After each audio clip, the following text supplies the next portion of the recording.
Oo, mahal kita. Sinabi ko na yon 2 years ago. Ipinagsigawan ko sa Pampanga pero anong ginawa mo? Ano? Andun ka lang sa VIP room. Kasama si Yumi. VIP room? Kasama? Kombinasyon natin yon. You, me, Apple! Yung pagkataanan mo kay Jonas, masyado mong dinamdam. Sa bagay, gaya naman tayo, lumalayo ka nasasaktan.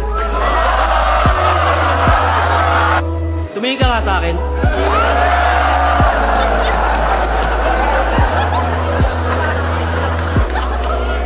Malinaw naman ang mata mo pero di mo nakikita ang kahalagahan ko.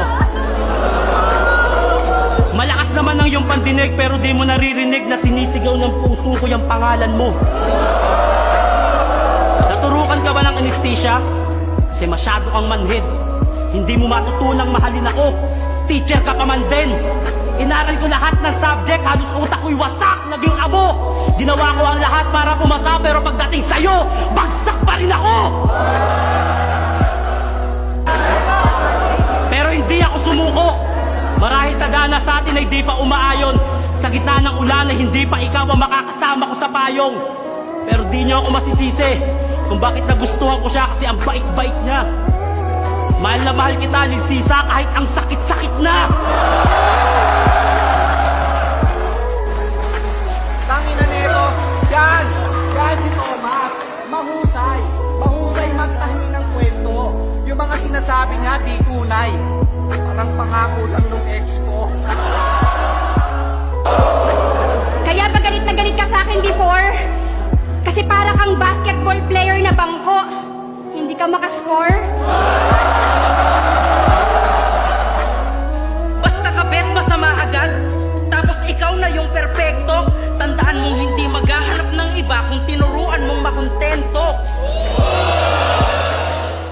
At kaya daw siya range kasi pag tumira long distance. Pero di yun nakakasakit yung piece of shit. Magiging masakit lang ang long distance kung ang usapan, relationship. Pero sige, mahal kita kaya lahat ng sakit tatanggapin ko. Itong round 2 ko ay pinamagatang ikaw at ako. Kumusta na ikaw? Ikaw ang nagsisilbing inspirasyon ko sa kada araw o kahit gabi. Ako ay parang preso na masayang laging merong ikaw na dumadalaw. Ako, eto, lagi may simpleng sulyap sa mayaman mong anyo. E sa tuwing pumapatak ang pawis mo, pinapanalangin ko na sana ako na lang yung panyo. Masulyapan ko lang ang iyong ngiti, wala na ang maghapon kong pagod. Ang iyong mga kamay na malapor sila na sa aking likod ang ninanais kong humagod. Lahat ng to pangarap ko habang nakatitig sa malayo. Ngunit nasasaktan ako sa tuwing naiisip ko na lahat ng to ay malabo. Kasi si ikaw ay hindi pinapansin, si ako tila babagong salta't dayo. O baka di ko lang talaga matanggap na ikaw at ako ay malabong maging tayo. Hindi sa lahat ng pagkakataon, kabet ang magpaparaya. Kayo tong masukistang nagtitiis at di marunong magpalaya. Oo, mali, pero sa kabilang banda, di mo ba nakukuha ang punto? Ang tunay na loyal kahit may lumandi, di yan natutukso. Kaya kasalanan ko ba na nagmahal ako ng taken? Kung wala nang ti sa'yo, kaya nasabi ko ng akin. Bakit? Ano bang pinagmamalaki mo sa amin? Na magaling ka dati? Ano naman? Mahaba na ang panahon lumipas. Ikaw ay napag-iwanan. Huwag mo nang ipaglaban, Ken. Tanggapin mo na lang. Dahil tulad ng bigaw sa pag-ibig, masasaktan ka lang pag binalikan mo ang nakaraan. Huwag mo sanang isipin na bastos ako. Baka di ko mapigilang tigasan. Tigasan ng kamao at makipag-away na lang kung saan. Kasi itong history ng nararamdaman ko sa'yo, mahihiya ang geology. Sa sobrang lalim yung agriculture, magta-transfer na sa anatomy. Walang makakasukat ng nararamdaman ko kahit gumamit ng hydrometer, tangina. Geology, anatomy, hydrometer, walang koneksyon lahat yun. Ang importante, mahal kita! Buntis ako. Masama sa akin ang ma-stress at makaramdam ng ganito. Pero mas masama kung hahayaan ko na lang kayo sa katarantaduhan nyo. Oo, may pagkukulang ako. Pero may pagkukulang din siya. Ang pinagkaiba namin yung pagkakulang na yun, hindi ko hinanap sa iba. Oo, ito. Kaya nung nakita ko sa daan, agad-agad kong tinapakan. Hindi ako umiwas. Alam ko kasi yung pakaramdam ng iniiwasan.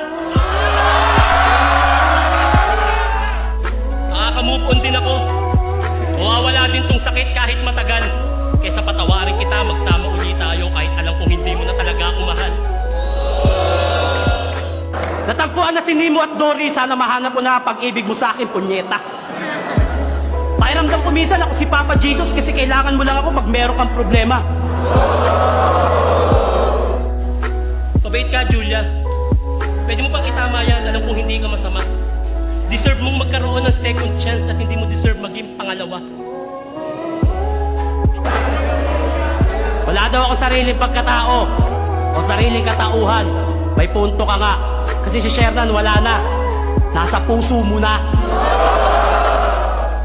Pero teka, di ka naman mukhang si Ryzen. Mas kamukha mo yung gurang sa commercial ng Boysen.